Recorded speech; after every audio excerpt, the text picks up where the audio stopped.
What if the secret to being rich has nothing to do with your salary and everything to do with a single thought you have each day?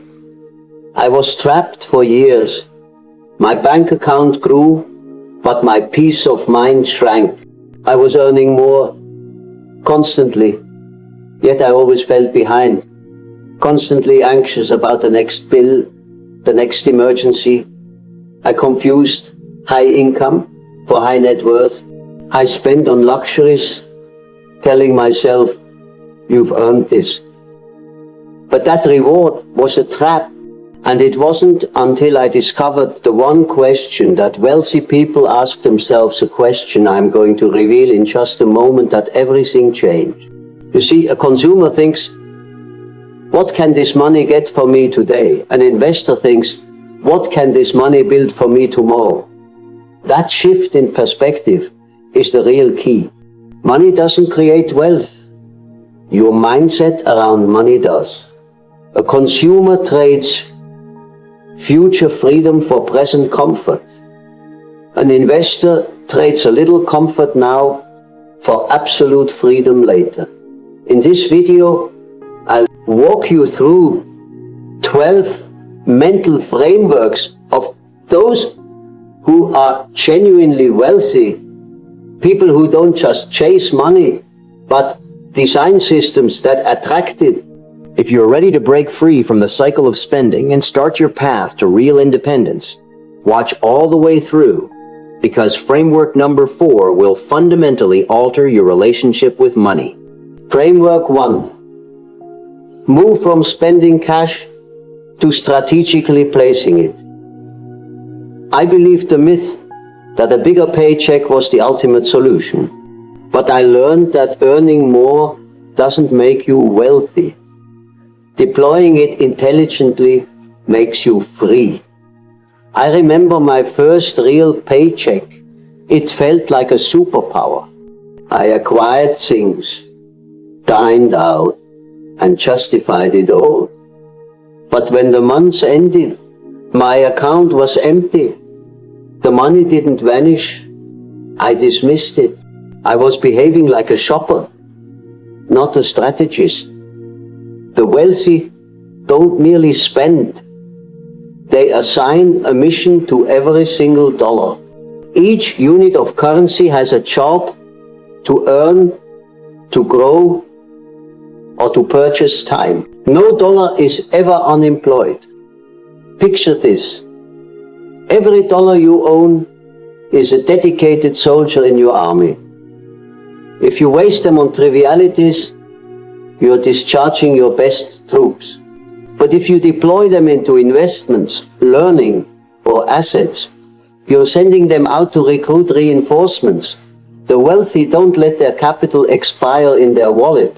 They let it multiply in structured environments. Begin with a basic drill. For 1 month, track every single outflow, every snack, every impulse buy, every recurring charge you ignore. After 30 days, you will see the raw data of your financial life. It will stun you, not because of the amount, but because of the lack of intention behind it. With this clarity, establish one non-negotiable rule. Invest before you spend. Don't tell yourself you'll invest what remains at the end of the month, because that remainder rarely appears. Treat your investments as a fixed cost, like your utilities or housing, because when you fund your future funds your freedom. People who struggle pay everyone else first, the mall, the brands, the lenders. People who thrive pay their own future first into their investment accounts, their education fund. They grasp this core truth. If you don't prioritize paying yourself, you'll spend your entire life working for everyone else. Before any purchase, challenge yourself. Is this cost helping me consume my future or construct it? If it's consumption, halt. If it's construction, proceed. A new gadget offers a day's joy, but the right investment, book, or skill offers a lifetime of return. Today's spending is tomorrow's foundation. Are you building a palace or a prison? Pause and ask, if I continue my current financial path, where will I be in 5 years? Start tiny, but start now, because financial independence isn't a single lottery ticket. It's a tiny, consistent action, repeated daily. Framework 2. View money as potential, not as a prize. I used to believe hard work deserved a material treat. That treat was a fleeting high, not genuine advancement. One day, visiting a relative's farm, I watched him placing tiny seeds in the earth. I said, "What will this be?" He grinned and said, "This is my retirement plan." I was confused. He explained, "I grow it every time I decide to bury a seed instead of consuming it." And right then, I got it. Those who struggle consume their potential. Those who succeed sow it. When you see cash as a prize, you use it for fun. When you see it as potential, you use it for expansion. Consumers wonder, how can I use this for pleasure? Investors wonder, how can I make this 10 times larger? I've known countless high earners who saved nothing, not due to a lack of talent, but a lack of understanding this natural law. You can't devour all your potential now and still expect a crop later. You can't harvest in life if you haven't sown in your mind. See every dollar as a capsule of possibility. You can use it now or invest it for a greater return later. An online course is a capsule of insight. A high-yield account is a capsule of safety. A minor stock purchase is a capsule of liberty. Each one, placed in fertile ground, can become a forest of prosperity. But be strategic. Don't plant in barren land. I've watched people put money into fads, into hype, into fear. That isn't planting. That's tossing seeds into a storm. The savvy always pick rich soil, true understanding, durable abilities, real worth. They know one seed in good earth can become 100, while a seed in a storm is just gone. Try this. Each time you're ready to spend, challenge yourself. Am I consuming this potential or planting it? If consuming, pause. If planting, be steadfast, because outcomes arrive slower than impulses, but they endure far longer. I know our world craves instant gratification, but authentic wealth is never instant. It arrives like dawn after a night of consistent effort, sowing, and patience. You cannot have a harvest tomorrow if you refuse to plant today. If you want economic freedom, transform every dollar into a living capsule of potential. Place them in wisdom, in capabilities, in chances, not in temporary stuff. A latest model phone becomes obsolete in 2 years. A new capability can support you for decades. Ask yourself, am I consuming all my potential? If yes, then today is your day to begin reseeding your field. Plant a little, but do it regularly, because every small capsule today becomes the tree that shelters your life later. Framework 3. Transition from being a user to being a builder. In my youth, I spent years observing accomplished individuals. I saw their interviews, read their stories, and questioned how they generated so much impact while I felt stuck. Then the realization struck. I was an audience member, and they were the performers. I used content, media, goods, distractions, but I built nothing. That's when I understood. Users become poorer, builders become richer. The world doesn't compensate people for watching. It pays people for making. Users pay to access things. Builders get paid for producing them. Each time you download an app, stream a show, or engage with content, you're enriching another person. The critical question is, when will you start enriching yourself? In this age, you have more tools than any prior generation to become a builder. You don't need massive startup capital. You need an insight, a talent, and persistence. Anyone can launch a podcast, create a digital guide, offer online coaching, or share expertise. Technology can assist you with writing, graphics, and planning. Chances have never been so plentiful. Yet, most remain spectators. I once coached someone, Maria. She had a gift for speaking, but always said, I doubt anyone would listen. I told her, create and let the audience decide. Don't let doubt decide for you. A year later, she launched a podcast, and it created a path she never imagined. The world doesn't reward spectators. It rewards those who build. Users ask, what should I consume next? Builders ask, what should I create next? That single question creates the divide. Don't fear a modest start. Your first design, your first lesson, your first service might be clumsy, might be flawed, but it's the first seed of your liberation. Because every time you build, you're constructing a pipeline of value. The world will pay you for that value whether you're active or not. Users utilize time to pass time. Builders utilize time to construct tomorrow. Users live by feeling. Builders live by intention. If you truly want liberty, start building something, anything.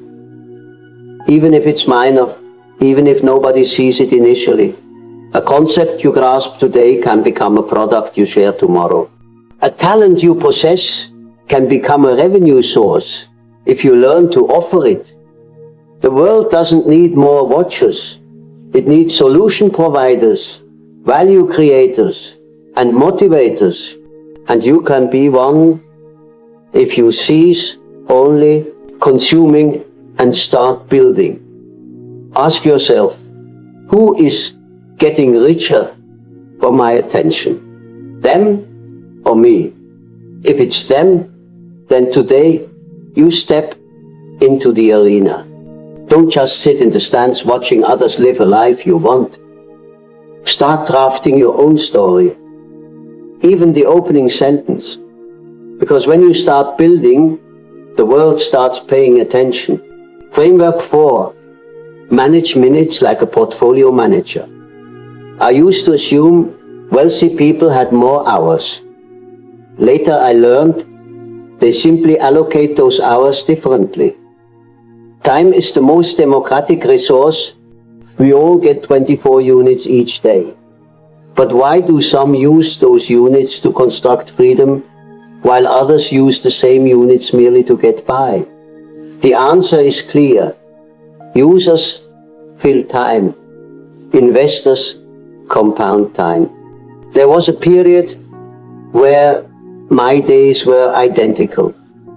Wake, work, home, watch screens, sleep. I promised myself, next week I'll start that big project. But next week never came until a coach told me, if you aren't directing your time, you're renting it out to others. That felt like a wake-up call. I saw I had been using time to purchase distraction, while others used it to build assets. I began to treat time like I treat money.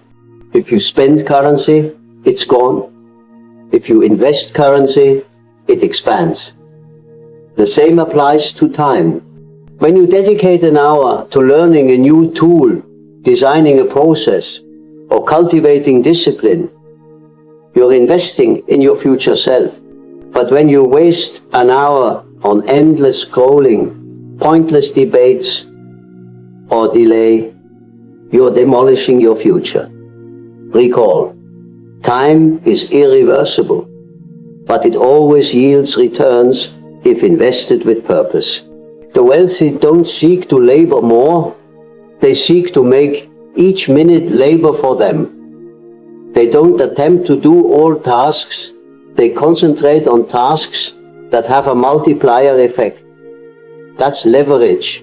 They use software, teams, and intelligence as extensions of their effort.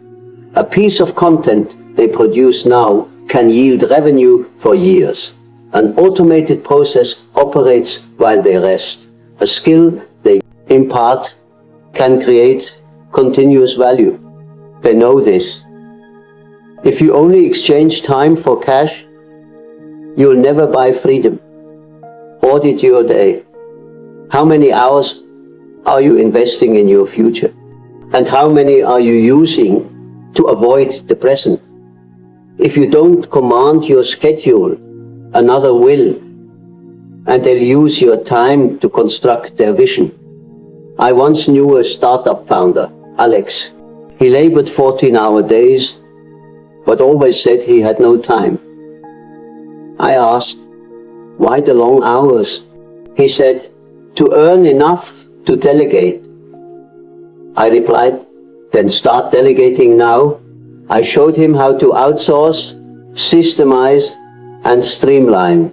A year later, Alex worked 8-hour days and earned double. He said, I saw I didn't need more time. I needed better time strategy. You see, investors don't ask, how can I add more hours? They ask, how can I make each hour yield more outcome? They know how to turn one invested hour today into 10 hours of result tomorrow. Challenge yourself. If time were a currency, am I investing it or spending it? Remember, an hour invested in learning pays lifelong dividends. An hour wasted is gone forever. In life, the champion isn't the most hectic person. It's the one who uses time with the most precision. Framework 5. Focus on cash streams, not cash spent. Most people feel a thrill when money hits their account. On payday, they dream of purchases, meals, adventures, but the wealthy are different. When money arrives, they don't ask how much can I spend. They ask how much of this can I make permanent, even if my personal effort stops. This is the distinction between financial freedom and financial servitude. I knew someone who earned a high income. Each month, new gadgets, new vacations, new social media posts.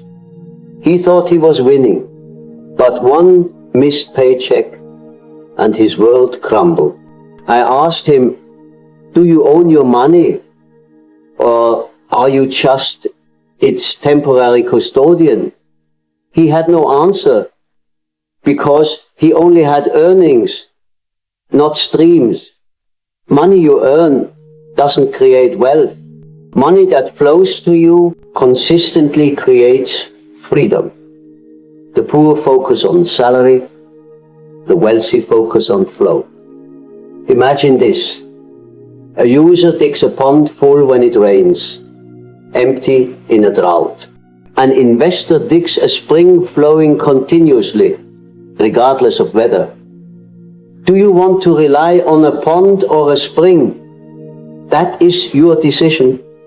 I was in the pond phase. I worked, earned, but saved nothing. Each paycheck, I spent it immediately. Every month, I reset to zero. Until I understood salary is temporary, but cash streams are permanent. The wealthy create streams from holdings, not from tasks. They put money into things that keep paying even when they are not working. A property, a stock that pays dividends, a digital product, a software tool, a social channel, these are all pipelines of value. You build once and it keeps building for you.